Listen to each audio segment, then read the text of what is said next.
Hey, bump that. We skipping the intro because for some reason we're having technical issues. I'm not hearing anything. I just checked and we're not hearing anything. So we're just going to jump right into it. What's up? What's good? What is happening? Welcome to the Sports Bar here at WTF Nation Radio. I am one half of this thing, King Smith, U.S. Air Force veteran, a.k.a. Flyboy Smitty, a.k.a. the man who finally got his beard trimmed up, a.k.a. one of your favorite analysts that covers sports and all things sportsing, as Spanky would say. But I'm not the only person that does sports analysis over here or sports commentary. I'm not going to call what we do analysis. We're going to call it sports commentary. I have somebody that I'm going to bring up, the man behind the fence, the U.S. Army veteran himself, the guy affectionately known as Coach. Coach, let people know something. Oh, what do you hear? What do you say? Yeah, I was kind of wondering. I didn't hear shit on the intro music either. This is, this is why we're going to go get a new daggone intro song and everything else, man. Exactly. We are going to work on that, but it is all good. Hey, Coach, how's it going, man? Are y'all getting that 80-something degree temperature? Oh, dear God, man, it is hotter than two rats fucking in a sock down here in North Carolina. Are you kidding me? I mean, at this point, I might even have to trim my beard. In fact, I'm growing it long, so, you've seen it, it's growing pretty daggone long right now. It's actually pretty nice, but I might have to trim my beard up because it's getting so daggone hot. I swear to Christ, it's been terrible. My air conditioner's been acting stupid too, so not too happy about that, but that happens, but yeah, it's I'm looking forward to tomorrow when some storms are coming in. We'll finally get a little bit of rain, and then hopefully this weekend while I'm out fishing and going to a baseball game, it'll be much cooler than the ridiculous weather that I've gotten the past couple of days. Man, so this weather has been interesting. It's supposed to drop a whole 40 degrees here coming up between today and tomorrow. I said this, it's warm outside when you see black people out walking. I even went around walking around a lake. And I'm not somebody that typically goes outside and touch grass like that. So that's how you know that the weather is nice. When you see I'll tell you, if we were set up and actually had all of our videos, I would be pulling up something about Uncle Ruckus talking about black people going out for walk and exercise. Oh, yeah. One of my favorite episodes. Yes. Yes. I wish I had the Uncle Ruckus sound effect right now with the horn blowing. I would absolutely play it. My name is Uncle Ruckus. I was born with revitiligo. Good old Uncle Ruckus. We got a couple of people in the building already. Let's acknowledge them. Shout out to, I'm not even going to try to pronounce that. Kade.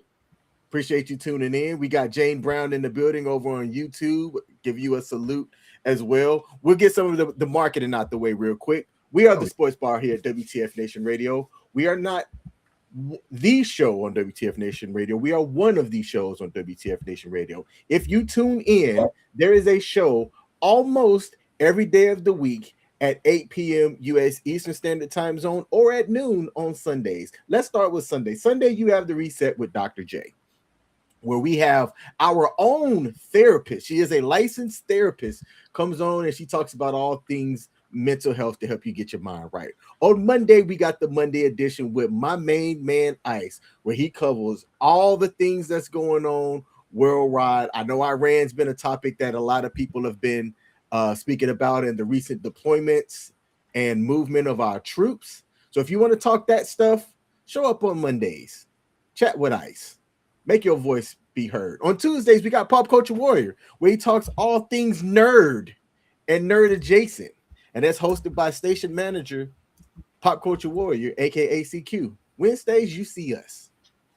Sometime in the near future, you might also see the Smoke Pit. That's on hiatus. It's coming back. We just don't know when. On Thursdays, you get Sergeant's Time with Ice again, who has one of the dopest intros of all of the intros here at WTF Nation Radio. On Friday, you get one of two things. You might get FTX, which is going to be this Friday, where the Pop Culture Warrior himself will come on and do all of the things board game, trading card related. We play tabletop games. We discuss things. I say we because sometimes I pull up. If it's not an FTX, then you might have our main man Nemo, who does weekend co-ops on Saturdays, but sometimes on FTX on Fridays, he'll come on and he'll shoot the breeze, either playing some Warcraft, some Hell Divers, some Division 2, or some type of co-op game where we're inviting people who are gamers to come on and game with us. On Saturdays, there is nothing. It's like a Donza day. Oh, no. Saturdays are weekend co-ops, my bad. And then we start the weekend off with Sunday again. So that is our host of shows at WTF Nation Radio. I did that with no script. Y'all, clap it up for me. Oh, man. All right, Coach, let's get right into it. I don't imagine that today's going to be that long of a show. You know what? It's funny, though. I don't need today to be a long show. Let me tell you what happened to me today. What's up? While I've been losing weight, I'm down officially 40 pounds as of this morning. 40 whole pounds since September of 25. Okay. Yet, as I was waking up today, my fucking bed broke. Like literally, as I'm getting out the bed, it just goes, yep, not doing this no more. And boom. Now, for those of y'all that may be wondering, how does that happen? I weigh a whole 248 pounds, all right? And this bed that I bought, because of where I'm living at right now, it was meant to be a temporary bed. I'm going to be moving here in a little bit. So I bought a cheap twin bed off of Amazon. At 40 to 41 years old, should not have done that. So this cheap bed did not hold up. It's broken. If I had the picture, I'd post it up here on the screen. So when we get done with the stream, I got to figure out my whole sleep situation tonight. So I don't anticipate us being that long. Dear God Almighty, that is terrible, man. Brother, yes, it is. Yes, it is. And look, for y'all viewers out there, I'm going to be purchasing the whole sleep number system here, Tempur-Pedic, Nectar. If y'all got any recommendations, I need them. Put them down in the comment section. Shoot me an email at king@wtfnationradio.com. Let me know what y'all are using, because at 40 to 41, about to be 42, I need to get some, I need to go ahead and invest in my health and invest in myself. It's about time. Yeah, I can't tell you what to actually get on there, man. I'm so sorry about that, brother. My beds, I keep them, kind of. I'll say this: if you're going to get one to last a while, get one of those Tempur-Pedic ones. Get something good and get something that is worth it. The best things, the three things people have told me that have always been what you spend money on is what you put between you and the ground on your feet. Okay. What between you and what you're laying down on your bed, and what your car goes on with between the car and the road, the tires. Those were the three things that you're supposed to be spending good money on and good quality on, because all three of them will make your life a hell of a lot more comfortable and a lot easier. I agree 100%. So tonight, we're going to be giving a whirlwind of updates as the NFL free agency has officially began.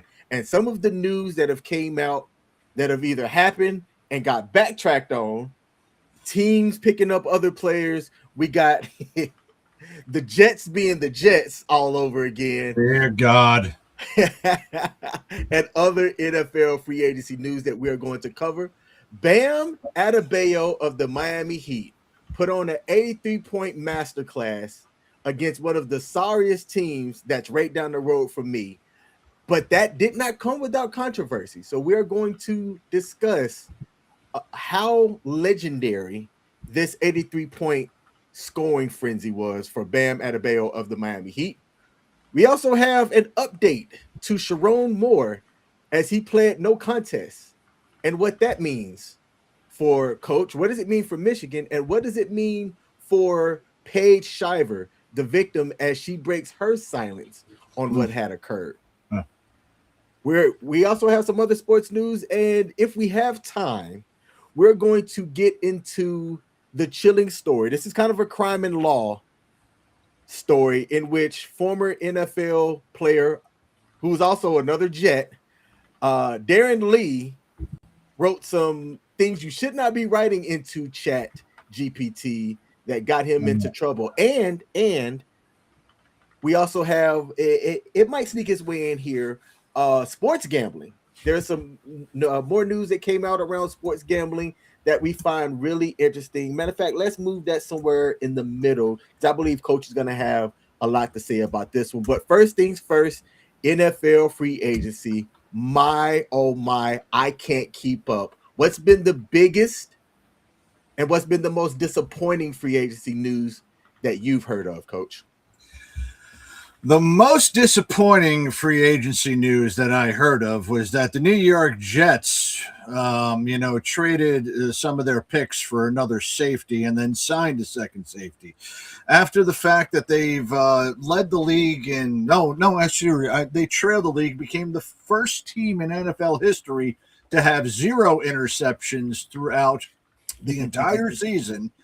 They signed and traded for a new safety and hopefully another free safety or a backup safety to improve upon that mark. Now, that being the Jets, that'll improve on the mark. Between both of them, they will probably only get 1 interception next year. So they'll go up and they'll have an improvement from 0 to 1.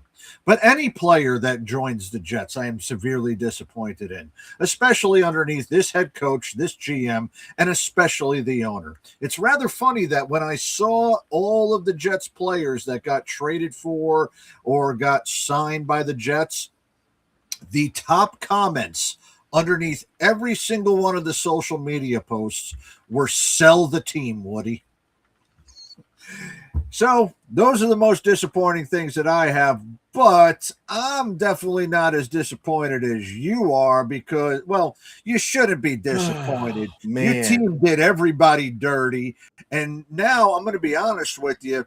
I don't think there's going to be a lot of players that are going to be trusting what the Baltimore Ravens are doing in the near future. This is a long way from Ozzie Newsome being the general manager of the Baltimore Ravens. Whomever the hell the GM is right now has not only screwed himself over, he has screwed himself up so bad that he's made Matt Millen, when he was in charge of Detroit, the guy who traded for Deshaun Watson in Cleveland, and all the other stupid moves that have ever happened around the NFL. The Baltimore Ravens might have done one of the ones that have caused them the most harm. I'm not going to call it stupid, but, the results are going to end up being stupid for them in the future. Man, let's stay on that. So they pulled out of a deal in which it was going to cost them 2 first-round picks and basically snagging one of the league's, you could say, feared ends in Max Crosby, in which they had some concerns around his torn meniscus that had occurred in January. Now, in the end, I believe you're right. It could make people understand the cost of business, and it might hurt the Ravens in the future. Maybe, but they did land Trey Hendrickson from Cincinnati, who actually has more sacks over the same time period than Max Crosby has by 10 sacks since 2019. Yeah. And they get to keep their 2 first-round picks. Yeah. And let me bring this up as far as what I'm going to consider buyer's remorse. This might have been one of the ultimate scumbag moves, and I'm speculating here, but I do not know about it. And I've read up on certain things, and I've heard certain opinions about this, and I'm formulating my own opinion here. Mm-hmm. Max Crosby, since October, has had a torn meniscus. The Raiders shut him down at the end of the season, and in January, he went ahead and got that surgery done. Now, the Ravens traded for him knowing that he had this surgery. In fact, the funny thing is that, Crosby even said he had no ill will towards the Raiders and he would like to have retired as a Raider after he found out that, they were going to get traded for him. Vegas went ahead and spent $270 million on 6 players, knowing that they're also going to have the first pick in the draft. Retooled that entire team in thinking that they didn't have Crosby's contract on the books. Now, not only do they have Crosby's contract back on the books, they have all of these players that they have just signed with the cap space not as available as it was once Crosby was coming off of the books. So not only is it screwing them cap space wise, but it's also screwing them over in what Baltimore has done. Yes, Baltimore just did a great trade, and they basically had the last minute option buyer's remorse for what was happening, but they knew what they were coming into. And canceling this so far into the last minute over something that they don't have any obligation to report what it was, failed the team physical. They don't have to report it. In fact, they didn't even report it. The Raiders reported that due to failing Baltimore's physical, the Max Crosby trade is rescinded and he's now back on the team. That's all the comment that they would have about that. And Baltimore still has not said anything about it. Now, whether or not Crosby is ready for this season, whether or not he's ready for training camp, whatever they wanted to say of failing the physical, they knew that they were trading for an injured player. Now, I severely doubt that Vegas, they are owned by Mark Davis, and he's, pretty much, mentally challenged as it begins. But I don't think he's mentally challenged enough to not list the entire severity of the injury. And from all projections, they know what was done, and all projections was that he was going to be ready for the season. Now, whether that means he's going to be ready for training camp underneath a new head coach, and look, that could be something that could be debated. But Baltimore knew what they were getting into, and last minute pulled that thing off. That is an absolute scumbag move, and I am going to say this regarding the way the Baltimore handled it. There's going to be players that are not going to be trusting the front office of Baltimore because they can think that they can have a deal, and they've now just shown that if they have buyer's remorse over somebody that they traded for, they can just say, no backsies, I'm going to go ahead and use this little out clause that we have, which I would say is perfectly legal, but it's kind of a scummy move in order to do that. It's like, I can come up with a better analogy, but it is an absolute scumbag move by your team. I would figure it would be my team that would do a scumbag move like that with a scumbag owner. But this is, like I mentioned, this isn't Ozzie Newsome's Ravens anymore. Okay, they got buyer's remorse, and on top of that too, they also did something in that Crosby trade they never did before in their entire franchise history, and that was trade away a first-round draft pick. Yes. They have never done that before. And now they did that for Max Crosby, and I think they got a little bit of buyer's remorse. So they have no obligation to say why they didn't do it, but it is absolutely scummy for the way that this whole thing went down. And I put the onus of the blame on the Baltimore Ravens. I feel bad for Max Crosby, but I also am happy that Max Crosby is now back in Vegas, but Vegas now has an awkward position. They traded away the player. They know what they got for the player. And, people around the NFL, they talk to each other.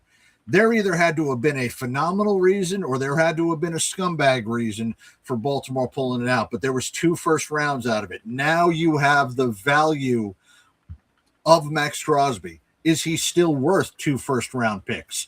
Is somebody going to give you more, like the idiots Cowboys probably would?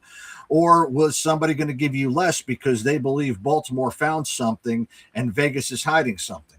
Both of them can be true, but hey, I will say this. I think that Baltimore screwed themselves out of that. If I'm understanding the news that came out of this deal correctly, the Ravens were already in talks of trying to get Hendrickson as well after losing the center, Tyler Linderbaum. And it would have been dope to have had both Crosby and Henderson. And that Ravens defense would have been, I think, a force to be reckoned with. But now I guess we'll never know. Do you think that the GM, Eric DaCosta, that's his name, do you think that him coming out and saying during their press video that I watched today that the deal and it being something that got rescinded or them backing out of it, it's that it hasn't stopped his phone from ringing? Do you think that that's him saving face on how people might perceive? That is him saving face. That is him absolutely saving face. There is no doubt about it. That is him saving face. I have no doubt about that. He's trying to justify a major screw up to the part that, you know, this news and this talk overshadowed an historic night in the NBA.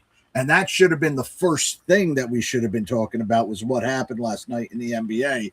But this news and everything that's happening with the NFL has overshadowed that news. He's trying to save face. He knew that he messed up.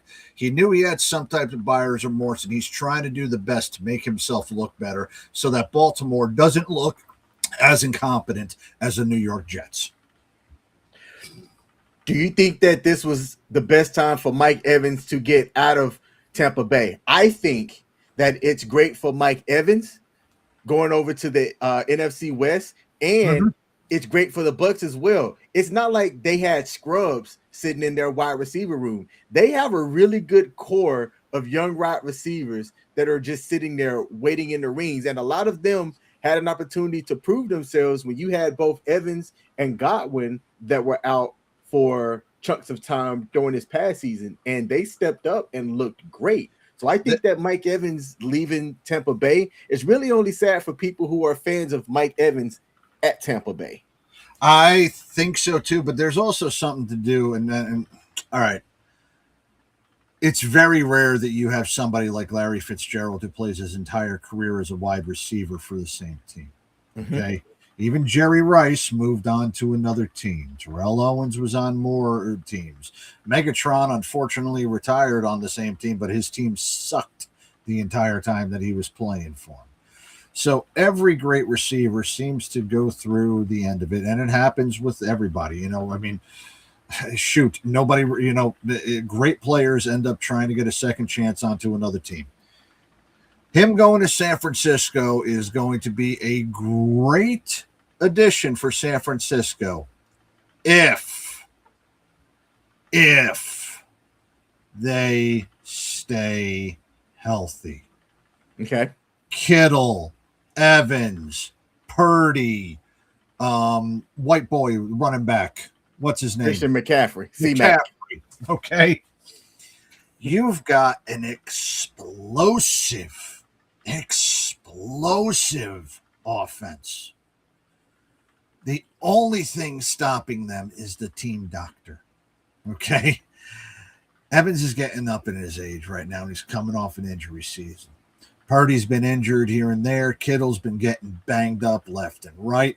McCaffrey, man, I'm telling you, you know, as many hits as he's been getting and how much load he's been getting, the tires are starting to lose a little bit of the tread right there, just based off of age. Now, if they are able to stay upright on the field, if the O-line is able to protect them and the defenses aren't going to be able to hit them as hard as they can, and they stay injury-free, that is going to be a great move for Mike Evans because, well, in Tampa, he did have a lot of younger talent that was around with him, and he became expendable after getting injured. It happens a lot. Peyton Manning, for crying out loud. You know, they freaking tanked. They got Andrew Luck, and then, you know, Peyton goes over to Denver after that. Look, it can be great for him, but I'm just saying the injury history has me iffy about San Francisco this year. There is no team on paper that I can say would be as great as San Francisco, especially in the NFC West, minus, you know, Seattle. And Seattle's got to prove to me that they can, as champions, they can do the hardest thing, which is repeat as champions, because now the target is on their back. Losing their running back, Kenneth Walker. Yes, I was about to say, and Walker's also gone too. But in this age of the NFL, running backs are, kind of going around with different teams, and they can draft another running back to replace the productivity with Walker. I mean, shoot, I thought what's his name from Detroit would have been somebody who would have, that ended up signing, but then the Detroit just signs Pacheco. So there's, running backs are interchangeable and can be replaced and be found in the draft. So it's not as big of a hit to Seattle as you would think it would be, but I'm just saying there is going to be a lot of ifs around San Francisco. If they stay healthy, they, to me, will be the team to beat in the NFC West.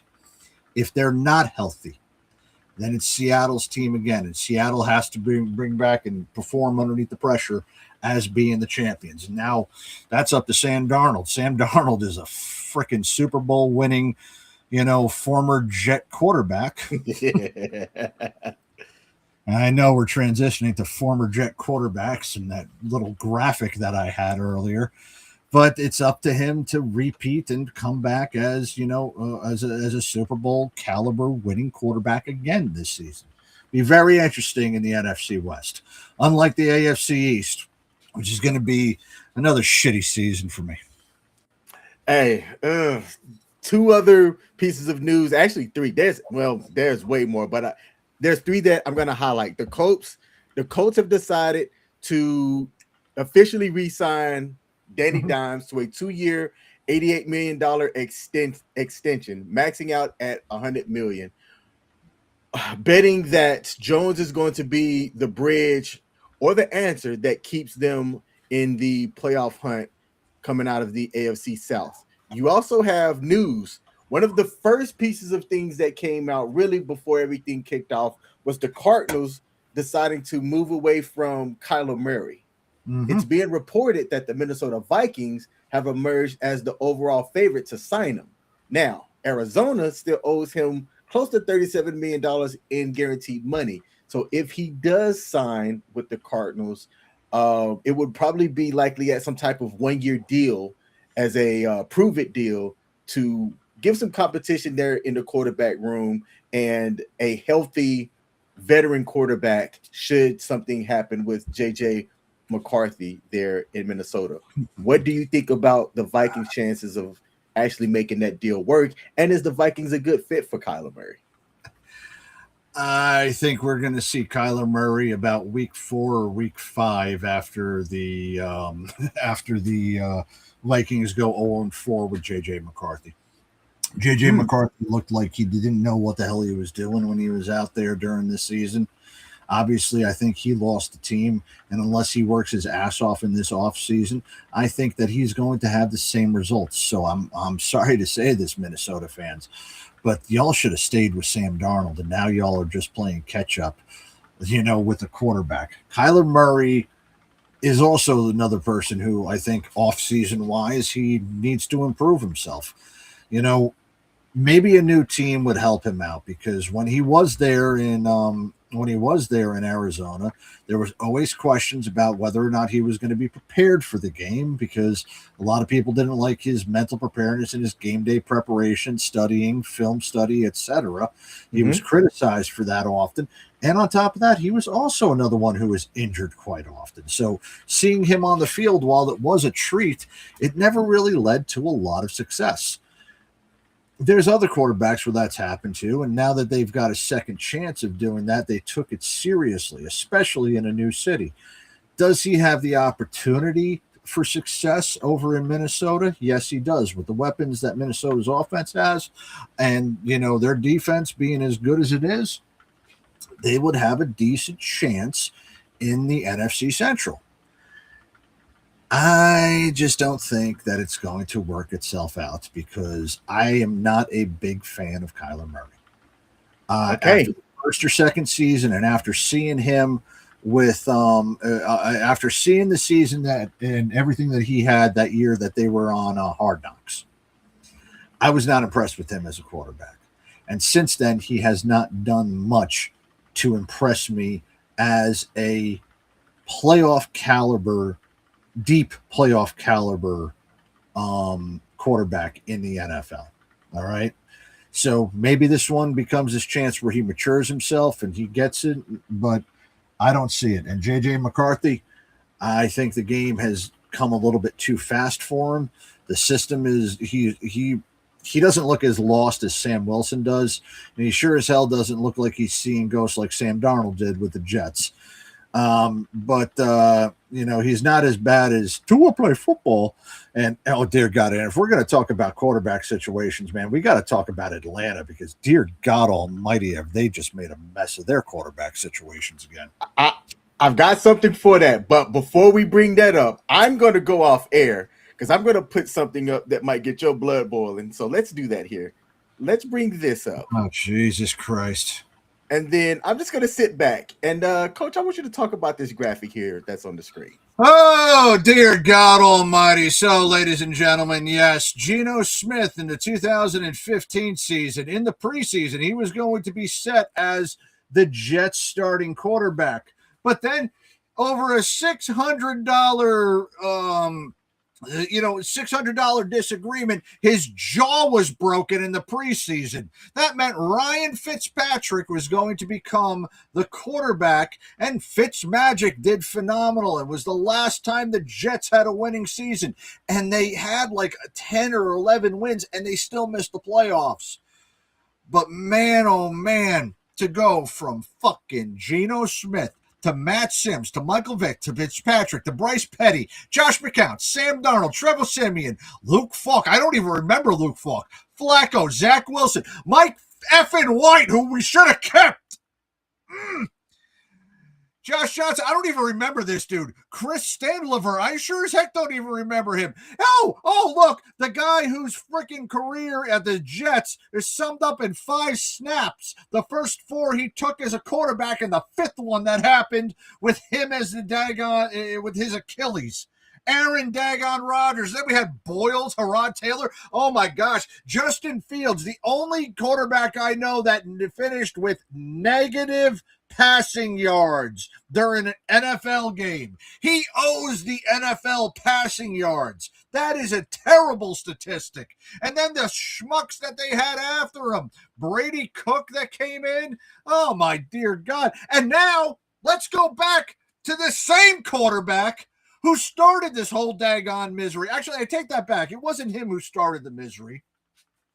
It was Mark Sanchez who started this misery, okay? And I have gone back all the way to 2011, going back to a Kansas City and New York Jets game that happened, that ever since that time period, the Jets have been on one unbelievably miserable streak going on 16 fucking years, 15 years, excuse me.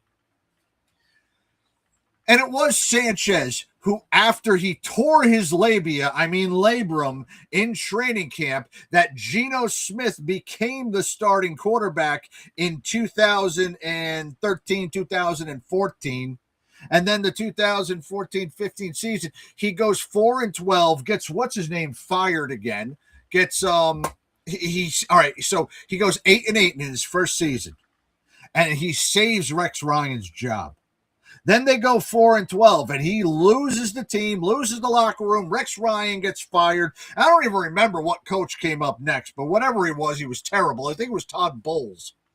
And then it goes to Todd Bowles, and then Geno Smith is still the quarterback at that point.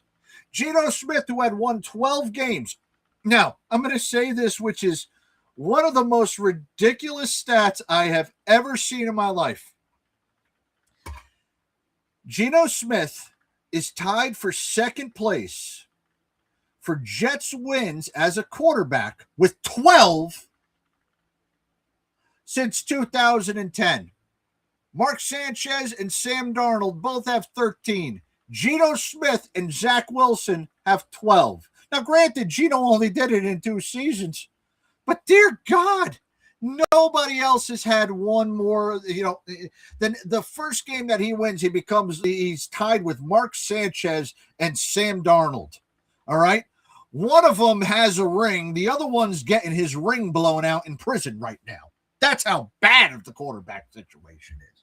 But only the Jets can bring back a quarterback that 10 or 11 years ago got his fucking jaw knocked the fuck out of his daggone mouth and bring him back as a quarterback after he leads the league in interceptions. Look, if the Jets are going to be tanking for Arch Manning, and if I was Arch Manning and his family, I would do what they did with Eli. I would not want to be around the New York Jets. Okay, I would not want to be drafted by that team, and I would say it just to let your grandpa go ahead and talk to them. Okay, let grandpa say he is not going to the New York Jets, just like how he said with daggone Eli, he's not going to San Francisco or San Diego. Please go get grandpa doing it. What the hell's grandpa's name again? Not Eli, not Peyton. What the hell was King? I need your help on that one. What the hell's grandpa's name? The one who played for the Saints, the original Manning. Whatever the hell his name is. I know King's pulling him up, but if any of you guys that are in there, I will say this. Oh, first off, hey Susan. Yeah, okay. Farts. Well, as much as people would like to actually think about, you women flatulence, I really don't want to put that out. But yeah, just the fact that Manning's grandpa needs to go ahead and let him know, hey, he's not going to the Jets. That's what needs to happen. Archie Manning, not Arch Manning, Archie Manning. Yes, I was typing it too fast. I couldn't remember the daggone. I kept saying Arch, and oh yeah, it's right, Archie. Man, oh freaking man! You know what? This is going to be another year where I'm going to have to watch the NFL Red Zone channel, and I will say this regarding the NFL Red Zone channel: it is the New York Jets' greatest. It's a New York Jets fan's greatest asset to ever watch. It's the best thing to watch because you're never going to see your team in the red zone. You're going to see what other teams look like when they actually score, and it's going to get you away, except for when they post the score of the game when it's 27-3 in the second quarter against the damn Patriots. You're at least going to be happy. But then, of course, at the fourth quarter, they'll end up scoring an inexplicable touchdown against the fourth string and the water boy defenses that they end up pulling out. And, they'll screw up the over-under for you. But it's the fucking New York Jets. What can I say except it's the New York Jets? I'm going to be in misery again. I'm going to be fucking pissed off. And I'm going to say this, man. If Aaron Glenn has a job at week 17, I hope week 17 is at home and it snows there. And if he is still employed as the coach, I can guarantee you that ice balls will be thrown at him if it snows anywhere near the Meadowlands. And he will be booed out of the stadium like you have never heard anybody get booed before.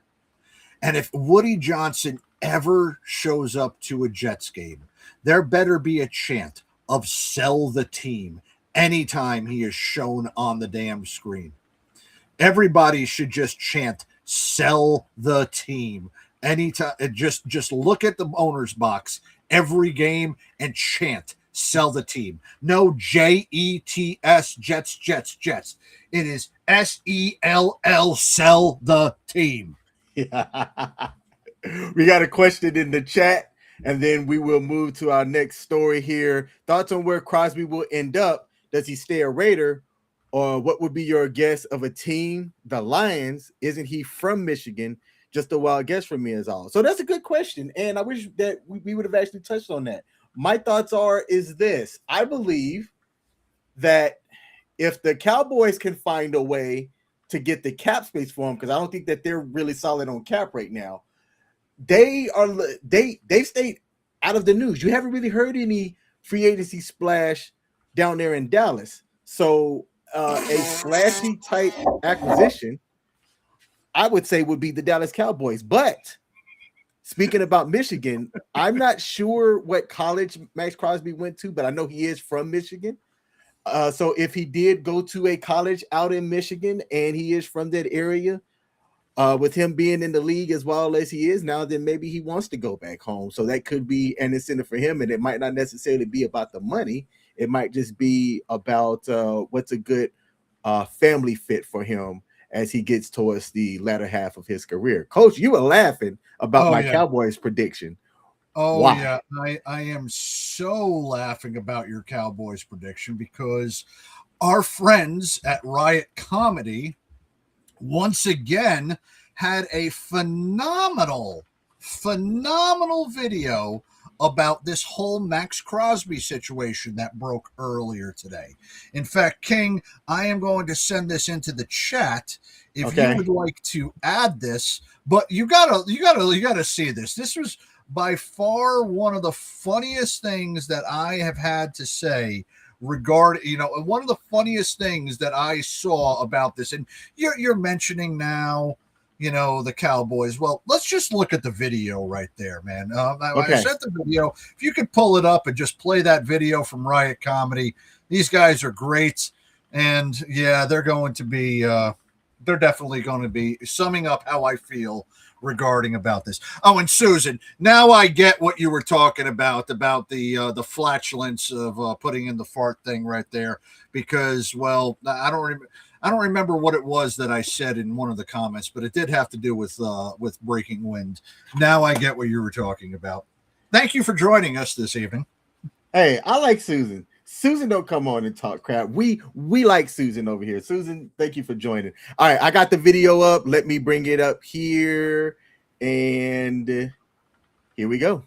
I want my draft picks back for the Max Crosby you sold me. You can't just return it after it's left a lot. I took it to my guy and had him take a look under the hood, and he told me it's already busted. It was fine when it was here. Don't give me that crap. Now give me back my draft picks.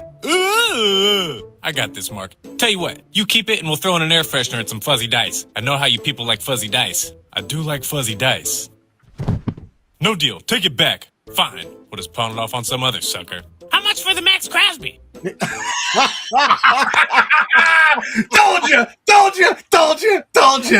I didn't even see that video when I gave my Cowboys prediction. That is hilarious. Talk about perfect timing. Wow. That's awesome. That is awesome. All right. We stayed on this. I mean, we could have made a whole episode, a live stream about just the early news that occurred around the NFL. And we didn't even get to the part where Atlanta signs Kirk Cousins a couple of years ago for $150 million, then drafts Michael Penix to be his replacement, then gets rid of Cousins, and then signs Tua as their new quarterback. We got Travis said, need to post that link. I'll put it here in the comment section, and we will also post it right now to the sports bar at WTF Nation's page. So it is comedy. They are great, and they had that one up this morning, and I nearly died when I saw their depiction of Mark Davis. I nearly spit up my drink. You know what? I downloaded the Tua video, so while I make the post over there on Facebook, let's play the Tua video real quick. Whoa, boobies. Hey, where'd the ping pong ball go? After this tour, I'll take you to go watch a fight at Waffle House. Tua gonna like playing football in Atlanta. No, Tua gonna like sitting on the bench in Atlanta. But Tua can't be a legend if he doesn't play. Anybody can be a legend thanks to Legends Online Casino, where you can stack loot playing slots, live table games, or making picks on their sportsbook. Anybody can be a legend? That's right, even you, Todd boy. Whoa. Well, maybe not you. Oh, man. We are going to get in trouble with a lot of the women who watch this show. Absolutely. Look, after last week's video, and Susan, I'm so sorry about that, but that was one of those front farts. Riot Comedy, fair use, guys. fair use. Speaking of fair use, I hope that this next video I can play without getting zucked.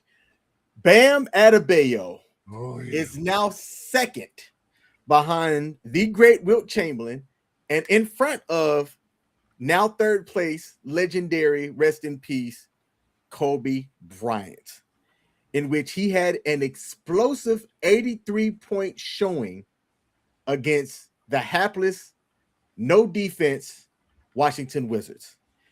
His 83 points did not come without controversy, as there was a crap ton of fouls in that game. And in the modern NBA game, you had to have wondered what the competition was like to try to keep him from scoring 83, and B, what the Miami Heat coach decided to do in trying to get him to chase that record. So I'm going to showcase a highlight and have it on mute while coach gives his opinion on what he thinks about Bam's showing of his 83-point game. Coach? Yo, thank you. So I want to, yeah, you're good on that. So I want to bring this up that, you know, it was almost 20 years ago that Kobe lit up a hapless Toronto team that also didn't have Vince Carter, didn't have Chris, actually might have had Chris Bosh, but Bosh wasn't the great player that he was at that point, and wasn't doing all that well. And he ended up scoring 81 on him on one of the greatest nights. And I will also say one of the better shooting nights, definitely over 50% and definitely over 50% from the free throw line. Wilt Chamberlain, his 100-point game over in Hershey, Pennsylvania against the New York Knicks, came against the 6'5" center for the New York Knicks. And Wilt Chamberlain was also 7'1". So there was a size differential between this. Now, for years upon years, and all the way up until Kobe, I could possibly tell you all of the players that had scored 70 points in a game. In fact, if I'm correct, it was Elgin Baylor, it was Wilt, who did it like 3 or 4 times.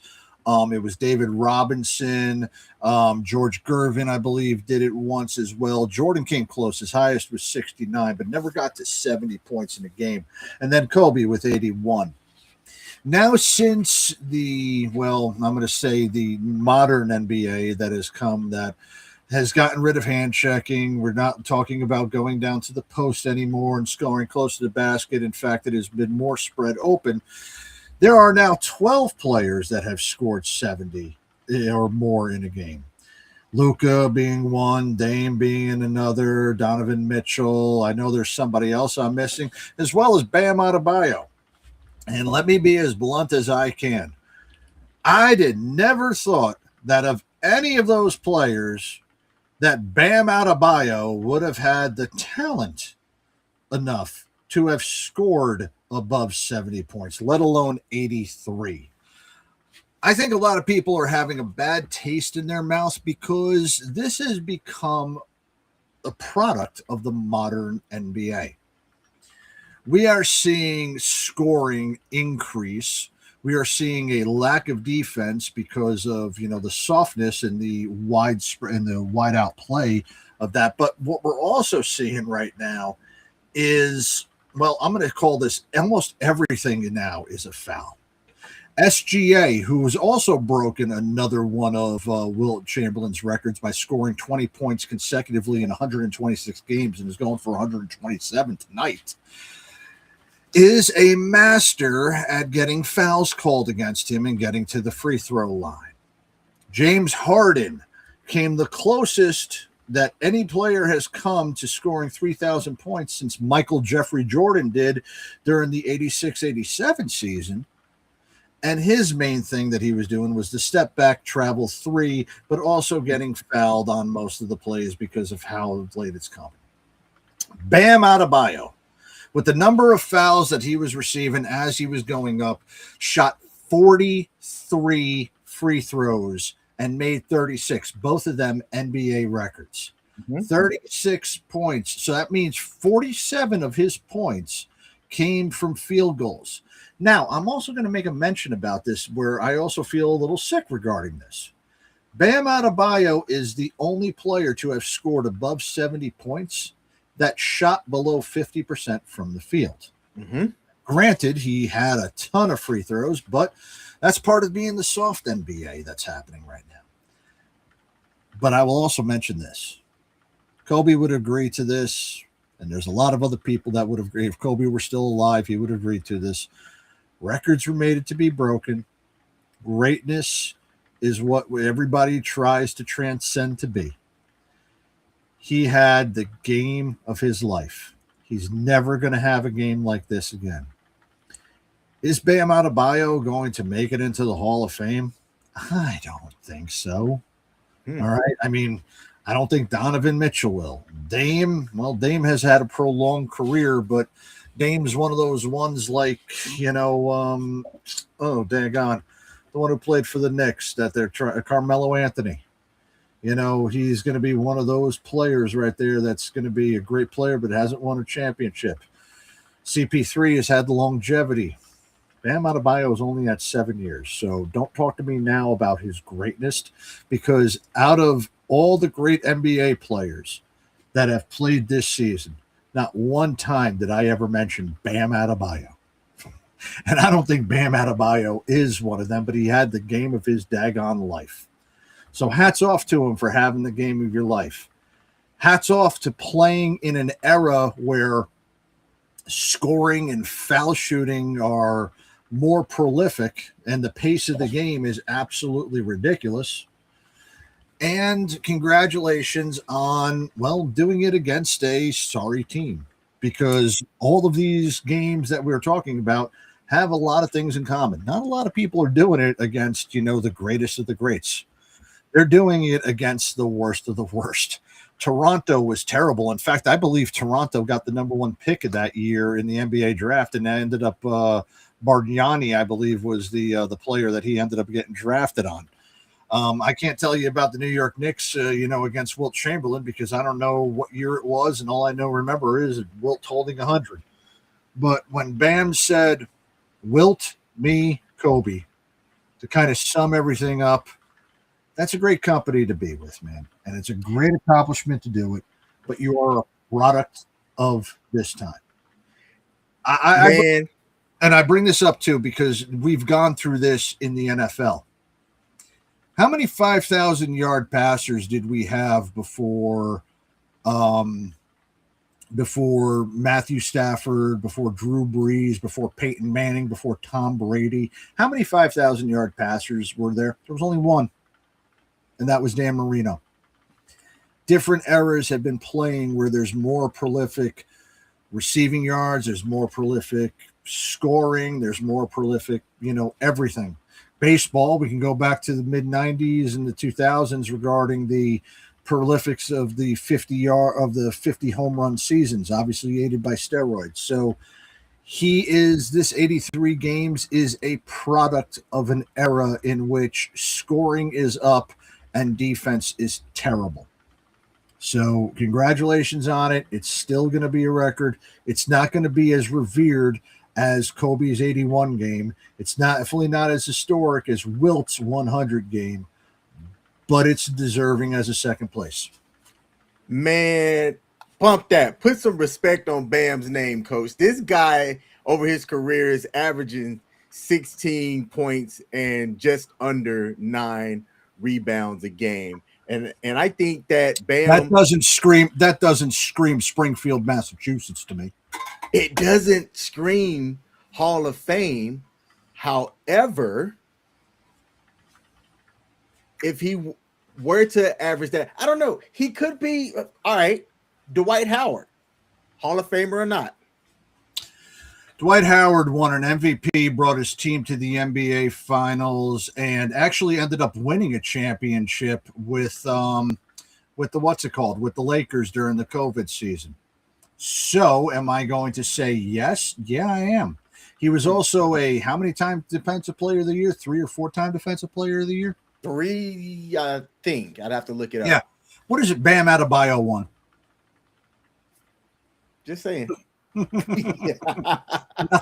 Nothing. If you would have told me that Bam Adebayo was on the Miami Heat, I would have believed you. If you would have told me that he was on the Toronto Raptors, I would have believed you. this is another thing too that I am also going to be bringing up again. Football, and I'm going to blame this more on football. We are leading off again with football, and football has been gone for a month and a half now. The NBA should have taken full advantage and been center stage with a lot of this, because they are the best thing that is supposed to be happening right now, but they are getting dwarfed in every bit of media and sports news by football, which is showing how dominant football is, but also showing how the NBA still needs to gain better relevance in the game and not rely on the nostalgia of their past stars. And I say that because NBC just did a throwback weekend with all the 90s graphics with, Hannah Storm back on there and, Mike Tirico and a couple other, and Bob Costas. And yeah, it was great to remember it, but you're now going to turn into the part where nobody knows anybody who's playing unless they're playing on the big teams. And there's no marketable star anymore, and the stars that you do have are old and fading. There is no superstar anymore. You can say Durant, you can say Steph, you can say LeBron. All of them are in the twilight of their career. And you might want to say SGA, but he's playing in Oklahoma City. Nobody is staying up to watch an Oklahoma City Thunder game. And he sure as hell is not dominating around there. The NBA is stuck in a position where, again, we have to pretend that we watch the NBA and we have interest in the NBA up until the playoffs. Because I do. The best basketball that's happening right now is being played in the NCAA when the men's tournaments for all the conferences are happening and the women are wrapping up their tournaments. Yeah. Speaking of, are we going to do a March Madness tournament? Oh, I didn't even think about that. But did we do one last year? We did. Oh, fuck me. Let's do another one. Yeah, we're going to have, I think we're going to do another one. So let me get that thing up and running on tonight. I'll get that. We'll get that out on U.S. Army WTF Moments, WTF Nation Radio, and on the Sports Bar. We will get the links out there. It will be an ESPN run. I did not think about that until I did not think about that either. So that being said, let's do it. And let me go ahead and put out my same wager. The winner of this one will go ahead and get a pair of Jordans on me. Hey, all right. Y'all heard it. So WTF Nation Radio, March Madness tournament. Winner get a pair of Jordans purchased and delivered by my main man, Coach. Now, I have one other thing about Bam that I thought was interesting, too. Of all those free throws, if you'd have told me that he went to the free throw line as many times as he did, I would have said how many players fouled out. And not one single Wizard player fouled out in that game. There were several with 5 that were close, but nobody fouled out. And I found that fascinating. And you have to give the big man props for having the stamina and the offensive skill to make as many free throws as he did. Because if I do give that. But I mean, I'm also going to say that, free throws are free throws unless, you're Andre Drummond or Shaquille O'Neal, when that's when they become foul shots. So the free throw is the second most fundamental thing any basketball player can do aside from dribble. Okay. We're going to do this. Y'all need to be following. Matter of fact, I'm going to put the link to the Sports Bar's Facebook page. I did my push-ups, Coach. I just never sent them to you. So I need to actually send you those videos. I'm going to put a link to the Sports Bar here at WTF Nation Radio in the chat, because if you say it's fundamental, if I were to really try, out of 10 free throw shots, how many do you think that I'd make? Don't even give me an over-under. I want an exact number. 5. Oh, man. I'll tell you right now, I will make less than 5. I would be happy if I made 2. So I am going to do that. I got some time this weekend. You mean to tell me that my white ass would actually outshoot you? Yes, sir. Yes, sir. Well, I am white, so I know how to shoot. So I am going to take my camera to the base gym and I'm going to put up 10 shots, and I hope I can make at least 2 of them. Oh my God. Coach, since you have ran this show before in the past, I've got to quickly depart, and I will try to make it back, man, before the show ends. But you have the floor. I got you. All right. So, ladies and gentlemen, hope everybody is doing. If you guys got anything out there, I want to do a quick shout out to everybody who is out there in the chats. Real quick, again, Susan, shameless plug for Go Georgia Tech. Look, I've got my ups and downs regarding the ACC. The ACC is going to end up being Duke's to win, with Carolina coming in second. And I will mention that Duke does look a little bit unbeatable this year. Duke is now going to be my perennial favorite unless they screw up inside this tournament and end up losing a player. Duke is going to be one of my favorites to make it not only to the Final Four, but make it to the championship game. All right, somebody who's putting this up, I'm just going to put this on here. I don't know what the hell this guy's saying. I don't speak bomb fuses. So we'll move on from there. Travis, I saw that you were laughing out from that. Do want to bring up a couple quick things. And this is regarding the WNBA. Yes, unfortunately, we are going to bring up the WNBA labor dispute. So for any of you that were not, that were living underneath a rock or living underneath a pebble, nobody really quite cares about this. The WNBA has passed a deadline yesterday to reach an agreement on their collective bargaining agreement. And with the players and the union still at a standstill, right now it is up to the players to declare a lockout, but this has been past the league mandatory date for them to not miss any games during the season. I'm not saying this as something sexist, but I is going to come off as sexist. Again, nobody quite cares if we are going to miss the WNBA season. If you are caring about that WNBA season, well, then you should be supporting your team and supporting the games. But on top of that, you should also be letting the players know that if they are going to be subsidized by the NBA, as has been the case for the past 30 years, then they should take what they think they're owed with an absolute grain of salt. Do I believe that they need more time? Do I believe that they need more money? Oh, my goodness. Yeah, they do. They do, but not as much as they think that they're supposed to be paid. Your team and your league is not registering any type of daggone money. You are not making any money. So let me be as blunt as I can. You're not going to be getting as much money as it comes. A little bit of breaking news, and I don't have anything down there on the ticker for me to go ahead and say this, but this is part of something that I unfortunately am not going to be very happy about.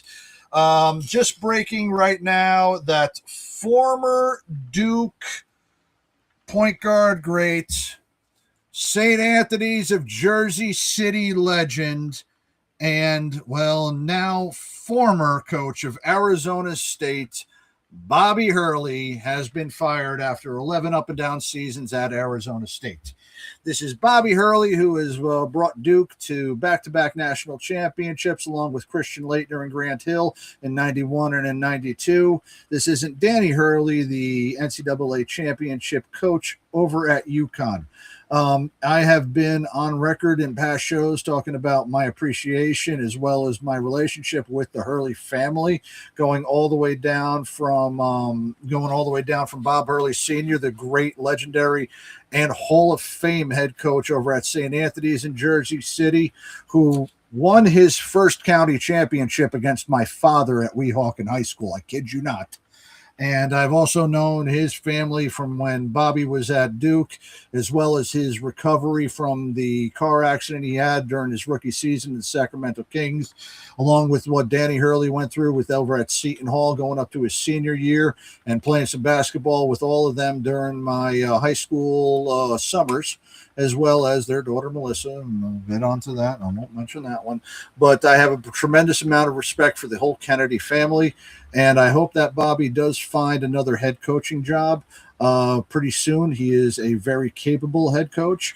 He is also a very capable name. Now, if he does not find a head coaching coaching job for whatever reason because of how intense he is, I believe he would be a phenomenal assistant coach underneath Danny at UConn. And it would also be funny to see both of them yelling on the court at the same time with their father yelling. And if you guys ever watched a UConn game, Bob Hurley Sr. is about 1 or 2 rows back, and he's even yelling at the referees during the game. Well, that whole family is full of phenomenal, great coaching, and the coaching tree about the Hurleys is absolutely awful. Well, hey, Susan, I hope you can do math higher than me, but that's all we got from that. Okay, so I'll bring that up. Money, money, money for what? Don't know what you mean by that. Money, money, money for what? Well, the women do want more money because they feel that they're more entitled to it due to the increased viewers of the WNBA ever since Caitlin Clark came in. So that's where we come from that.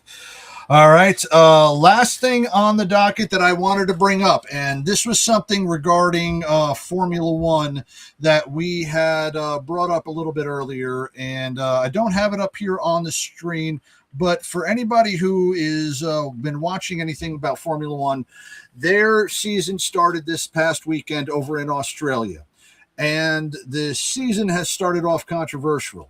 Not only is the new formula for the cars been criticized by the drivers and for the teams for having a lack of power, not being at full top speed, and actually being slower than the junior series cars, but it looks like they are going to cancel the Bahrain and the Saudi Arabia Grand Prix in April due to the ongoing conflicts happening within the Gulf. We're not living underneath a rock, and we know what is happening right now with Iran and Israel as well within our backing. We are fully aware of what has happened to our troops, as well as the reporting that we have from our government about this.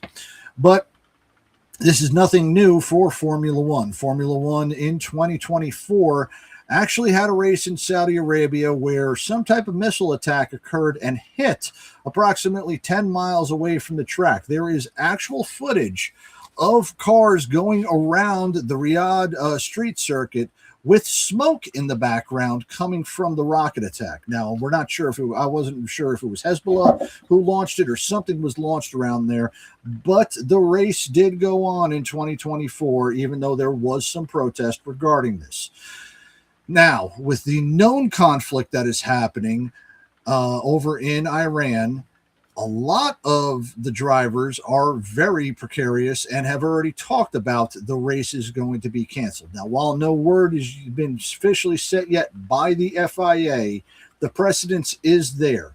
In 2022, when Russia invaded the Ukraine, I think it was the Skopje or whichever, the Sochi Grand Prix, whichever they called it, over in Moscow or over in Russia, was canceled. At the same time, the Russian drivers were forbidden from participating in any type of international sport, which means Haas ended up getting rid of their driver, Nikita Mazepin, who was just one of the worst F1 drivers that have ever been behind one of the vehicles. But they also ended up having to drop one of their biggest sponsors, which was the Russian energy conglomerate Uralkali. And it just so happened that Nikita Mazepin's father is one of the oligarchs who was in charge of that company. So there has been precedence for them to cancel the race and not do that and not do the races on their normal schedule without any type of replacement. That being said, after the Chinese Grand Prix this week, there is most likely going to be an announcement whether or not these races are going to be canceled. And if they are going to be canceled, it will give F1 teams a nearly 5-week break to address the issues that the teams are having regarding the new engine setups and the new mapping. Now, for all the nerds that want to know about that, please go watch the race or go watch somebody else on YouTube. I would actually recommend Driver 61 as one of the great channels to watch it. But I will not go into everything about that. So, ladies and gentlemen, I don't know where King is at right now, and I do know that right now it's about 9:15. Susan, right now you're talking to me about Calculus 2. I took Calculus 2 in high school, and I have forgotten everything that I have learned in Calculus 2. In fact, my Calculus 2 final exam for my senior year, my last question that came up was a word question. And I had maybe about 20 minutes left on it. And instead of trying to figure out the problem, I literally wrote something down to the guy my professor that was, going to grade this. And I let him know, hey, I have no idea what this is. And this is a little bit too advanced for me to do this. I'll say this. I'm never going to use this again. I'm not going to take calculus. I'm not going into a field that's going to necessitate some type of calculus because I have no interest in learning the physics or the mathematics or anything regarding anything about that. I wanted to do what I wanted to do. I made a deal with him and pled to him, please do not fail me for this. Just give me enough so that I can pass with the respect and just have enough so that I can walk the stage, make my parents happy, move on to college, and never see this calculus again. And the professor ended up giving me a D on that final exam, which gave me a C overall for the end of the year. And then when I went to college over at the Merchant Marine Academy for that first semester, man, they wanted me to take calculus as part of it. And I ended up taking it, dropping it about mid-semester, and went back to college algebra, got that completed, and then had a couple other things. No, it isn't in lies in high school. I swear to Christ I did. And if you want to pull up my high school transcript, I definitely will. It's about 30 some odd years old, 36 years old. But yes, calculus 2 in high school. That's what happens when you go to a private school in New Jersey. Yes, we had calculus. In fact, my freshman year, I did algebra 2 trig. Second year, we ended up doing geometry and pre-calculus, calculus 1 in my junior year, and calculus 2 in my senior year. So, yeah. And you know what, Susan, if you want to go ahead and curse at me, well, then you can go ahead and kiss my big fat white ass. All right. So, ladies and gentlemen, as King is not here, I am actually going to say good evening to everybody. Susan, I hope you have a better day, even though you don't deserve it. And I will catch you all next week on the Sports Bar. Have a great